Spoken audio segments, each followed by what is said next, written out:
Hello friends, இன்றைக்கி நம்ம வீடியோவில் செல்ஃப் சர்டிஃபிகேஷன் பில்டிங் அப்ரூவல், அதாவது சுய சான்றிதழ் மூலம் கட்டிட அனுமதி எப்படி வாங்குறது, எவ்வளோ செலவாகும் அப்படிங்கிறது டீட்டெயிலாக பார்க்கலாங்க. ஸோ வாங்க வீடியோக்குள்ளே போகலாம். ஸோ ஃபஸ்ட் நம்ம இந்த செல்ஃப் சர்டிஃபிகேஷன் பில்டிங் அப்ரூவல் யாரெல்லாம் வாங்கலான்னு பார்த்துடலாங்க. நம்முடைய நிலத்துடைய அளவு ஒரு 2500 ஸ்கொயர் ஃபீட்டுக்குள்ளே இருக்குது. அதில் கட்டக்கூடிய வீட்டுடைய அளவு ஒரு 3500 ஸ்கொயர் ஃபீட்டுக்குள்ளே இருக்குது.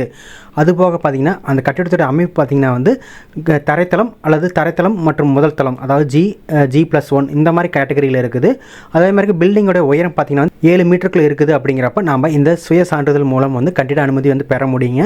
இந்த செல்ஃப் சர்டிஃபிகேஷன் பில்டிங் அப்ரூவல் எந்த மாதிரியான பிளாட், அதாவது இடத்துக்கு தர்றாங்கன்னு பார்த்திங்கன்னா அப்ரூவ்டு லேஅவுட்டாக இருக்குது.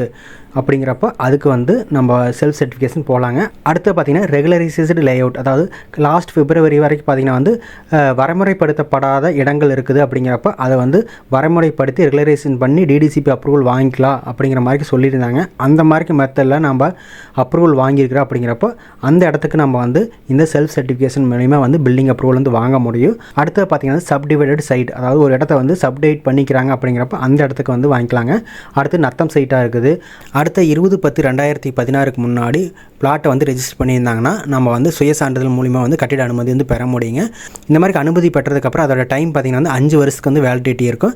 ஸோ ரினியூவல் பண்ணுறனா ரினியூவல் பண்ணால் அடுத்த 3 வருஷத்துக்கு நம்ம ரினியூவல் பண்ணிக்கலாம். ஸோ ரினியூவல் பண்ணும்போது தனியாக சார்ஜ் நம்ம பே பண்ணுற மாதிரி இருக்குங்க. ஸோ நெக்ஸ்ட் நம்ம என்னென்ன டாக்குமெண்ட் தேவைன்னு பார்த்துடலாங்க. இந்த மாதிரி நம்ம செல்ஃப் சர்டிஃபிகேஷன் போகிறோம். அப்படிங்கிறப்ப நிலத்துடைய புகைப்படம், அதாவது சைட்டோடைய ஃபோட்டோகிராஃபி வேணும். அடுத்து பார்த்திங்கன்னா விற்பனை பத்திரம், சேல் டீடு வேணும். பேரண்ட் டாக்குமெண்ட், அதாவது தாய் பத்திரம் வேணுங்க. அடுத்து எஃப்எம்பி, அதாவது நில வரைபடம் வேணுங்க. அடுத்து பட்டா, அடங்கல், வேக்கன் லேண்ட் டேக்ஸ் ரெசிப்ட், அதாவது காலியிட வரி நம்ம செலுத்துவாங்க அந்த இடத்துக்கு. ஸோ அதோடைய ரசீது வேணும். ஸோ அடுத்து டிடிசிபி அப்ரூவலோடைய காப்பி வேணுங்க. ஸோ லாஸ்ட்டாக பார்த்திங்கன்னா நம்ம கட்டக்கூடிய வீட்டுக்கான அப்ரூவல் பிளானை நம்ம அப்லோட் பண்ணுற மாதிரி இருக்குங்க. இந்த எல்லா டாக்குமெண்ட்டையுமே நம்ம ஆன்லைன் ppa.tn.gov.in அப்படிங்கிற வெப்சைட்டில் அப்லோடு பண்ணுற மாதிரி இருக்குங்க. இதெல்லாம் அப்லோட் பண்ணதுக்கப்புறம் நம்ம ஃபீஸ் பே பண்ணுற மாதிரி இருக்குது. இதுக்கான ஃபீஸ் பார்த்திங்கன்னா ஆய்வு கட்டணம், அதாவது ஸ்க்ரூட்டினி ஃபீஸ், உள்கட்டமைப்பு மற்றும் வசதி கட்டணம், அதாவது இன்ஃப்ராஸ்ட்ரக்சர் மற்றும் அம்யூனிட்டிஸ் ஃபீஸ் இதெல்லாம் செலுத்த தேவையில்லைன்னு சொல்லியிருக்காங்க. இதை தவிர பார்த்திங்கன்னா வளர்ச்சி கட்டணம், டெவலப்மெண்ட் சார்ஜ், கட்டிட உரிமை கட்டணம், அதாவது பில்டிங்கோட அப்ரூவலுக்கான ஃபீ கட்டுற மாதிரி இருக்குங்க. கட்டுமான தொழிலாளர் நலநிதி, அதாவது லேபர் வெல்ஃபேர் அமௌண்ட் பே பண்ணுற மாதிரி இருக்குங்க. அடுத்து சாலை சேதம், சீரமைப்பு கட்டணம் இதெல்லாம் நம்ம பே பண்ணுற மாதிரி இருக்குங்க. ஸோ இந்த பேமெண்ட் பார்த்திங்கன்னா ஒவ்வொரு இடத்துக்கு ஒவ்வொரு மாதிரி ஃபிக்ஸ் பண்ணிக்கிறாங்க. ஸோ இதுக்கான டீட்டெயில் காஸ்ட் கொடுத்துருக்காங்க.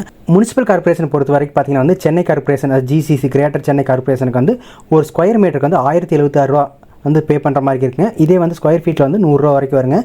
கோயம்புத்தூர், திருப்பூர், மதுரை இங்கெல்லாம் பார்த்திங்கன்னா ஒரு ஸ்கொயர் மீட்டருக்கு 950 ரூபா, ஸ்கொயர் ஃபீட்டில் பார்த்திங்கன்னா 88 ரூபா பே பண்ணுற மாதிரி இருக்குங்க. அடுத்து தாம்பரம், சேலம், திருச்சி பார்த்திங்கன்னா ஸ்கொயர் மீட்டருக்கு 900 ரூபா, இதே ஸ்கொயர் ஃபீட் 84 ரூபா பே பண்ணுற மாதிரி இருக்குங்க. ஆவடி, திருநெல்வேலி, வேலூர், தூத்துக்குடி, ஈரோடு இங்கெல்லாம் பார்த்திங்கன்னா ஸ்கொயர் ஃபீட்டுக்கு 79, ஸ்கொயர் மீட்டருக்கு 850 ரூபாங்க. தஞ்சாவூர், நாகர்கோவில், ஹொசூர், கூடலூர், கரூர், கும்பகோணம், திண்டுக்கல், சிவகாசி, காஞ்சிபுரம் இங்கெல்லாம் பார்த்திங்கன்னா ஸ்கொயர் மீட்டருக்கு 800 ரூபா, ஸ்கொயர் ஃபீட்டுக்கு பார்த்திங்கன்னா 76 ரூபா பே பண்ணுற மாதிரி இருக்குங்க. ஸோ அடுத்து பார்த்திங்கன்னா முனிசிபாலிட்டி. ஸோ முனிசிபாலிட்டியில் பார்த்திங்கன்னா ஸ்பெஷல் அண்ட் செலக்ஷன் கிரேட், அதாவது தேர்வு நிலை, அடுத்து சிறப்பு நிலை இவங்களுக்கு பார்த்திங்கன்னா ஸ்கொயர் மீட்டருக்கு 800 ரூபாங்க, ஸ்கொயர் ஃபீட்டுக்கு 74 ரூபா பே பண்ணுற மாதிரி இருக்குது. அடுத்து முதல் நிலை, இரண்டாம் நிலை, கிரேட் 1, கிரேட் 2 பார்த்திங்கன்னா 750 ரூபா ஸ்கொயர் மீட்டருக்கு பே பண்ணுற மாதிரி இருக்குது. ஸ்கொயர் ஃபீட்டுக்கு பார்த்திங்கன்னா 70 ரூபா பே பண்ணுற மாதிரி இருக்குங்க. இதை தவிர பார்த்திங்கன்னா டவுன் பஞ்சாயத்தாக இருக்குது. அப்படிங்கிறப்ப ஸ்பெஷல் கிரேட், அதாவது சிறப்பு நிலை டவுன் பஞ்சாயத்தாக இருக்குது. அப்படிங்கிறப்ப ஒரு ஸ்கொயர் மீட்டருக்கு 750 ரூபாங்க, அதே ஸ்கொயர் ஃபீட்டுக்கு 70 ரூபாங்க. அடுத்து செலக்ஷன் கிரேட் டவுன் பஞ்சாயத்து, அதாவது தேர்வு நிலை டவுன் பஞ்சாயத்தாக இருக்குது. அப்படிங்கிறப்ப ஒரு ஸ்கொயர் மீட்டருக்கு 700 ரூபாங்க, அதே பார்த்திங்கன்னா ஸ்கொயர் ஃபீட்டுக்கு 65 ரூபா வருங்க.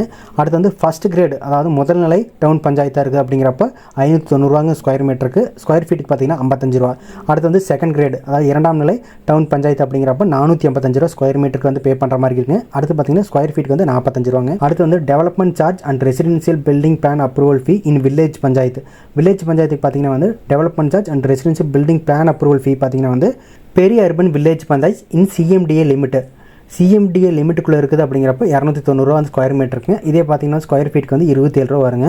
அடுத்து பெரிய urban village panchayat in other area, CMDA லிமிட்டுக்கு இல்லாமல் மற்ற ஏரியாவாக இருந்து பெரிய அர்பனாக இருந்து வில்லேஜ் பஞ்சாயத்தாக இருக்குது. அப்படிங்கிறப்ப ஒரு ஸ்கொயர் மீட்டருக்கு பார்த்திங்கன்னா 269 ரூபாங்க, ஸ்கொயர் ஃபீட்டுக்கு பார்த்திங்கன்னா 25 ரூபா. அடுத்து other village panchayat in CMDA limit square மீட்டருக்கு 237ங்க, ஸ்கொயர் ஃபீட்டுக்கு பார்த்தீங்கன்னா 22 ரூபாங்க. தி ரிமைனிங் வில்லேஜ் பஞ்சாயத்து, அதாவது மீதி இருக்கக்கூடிய வில்லேஜ் பஞ்சாயத்து பார்த்தீங்கன்னா ஸ்கொயர் மீட்டருக்கு பார்த்தீங்கன்னா 162 ரூபாங்க. இதே பார்த்தீங்கன்னா ஸ்கொயர் ஃபீட்டில் 15 ரூபா பே பண்ணுற மாதிரி இருக்குங்க. அடுத்து பார்த்தீங்கன்னா பிரேக்கப் ஆஃப் கன்சல்டேட்டிவ் ஃபீ இந்த ஜிசிசி, அதாவது கிரேட்டர் சென்னை கார்பரேஷனில் 100 ரூபா வந்து சொல்லியிருக்காங்க. இது பார்த்தீங்கன்னா ஸ்கொயர் மீட்டருக்கு வந்து 1076 ரூபா சொன்னாங்க. இந்த 1076 ரூபா வந்து எப்படி வந்து பிரிக்கிறாங்கன்னு பார்த்தீங்கன்னா வந்து டெவலப்மெண்ட் சார்ஜ் 15 ரூபாங்க ஸ்கொயர் மீட்டருக்கு. அடுத்து வந்து பில்டிங் லைசன்ஸ் ஃபீ பார்த்தீங்கன்னா 600 ரூபாங்க. அடுத்து contribution to TN construction worker welfare, அதாவது கட்டுமான தொழிலாளருக்கான நலநிதி, அது பார்த்தீங்கன்னா 267 ரூபாங்க. ஸோ அடுத்தது ரோடு கட் ரீஸ்டோரேஷன் சார்ஜ் பார்த்தீங்கன்னா வந்து 194 ரூபாங்க ஸ்கொயர் மீட்டருக்கு. ஸோ இது எல்லாமே சேர்த்து ஸ்கொயர் மீட்டரில் வந்து 1076 ரூபா வருங்க. இதே பார்த்தீங்கன்னா ஸ்கொயர் ஃபீட்டில் வந்து 100 ரூபா வந்து பே பண்ணுற மாதிரி இருக்குங்க. ஸோ கண்டிப்பாக இந்த வீடியோ ரொம்ப யூஸ்ஃபுல்லாக இருந்துன்னு நினைக்கிறேன். நெக்ஸ்ட் ஒரு வீடியோவில் பார்க்கலாங்க. தேங்க்யூ.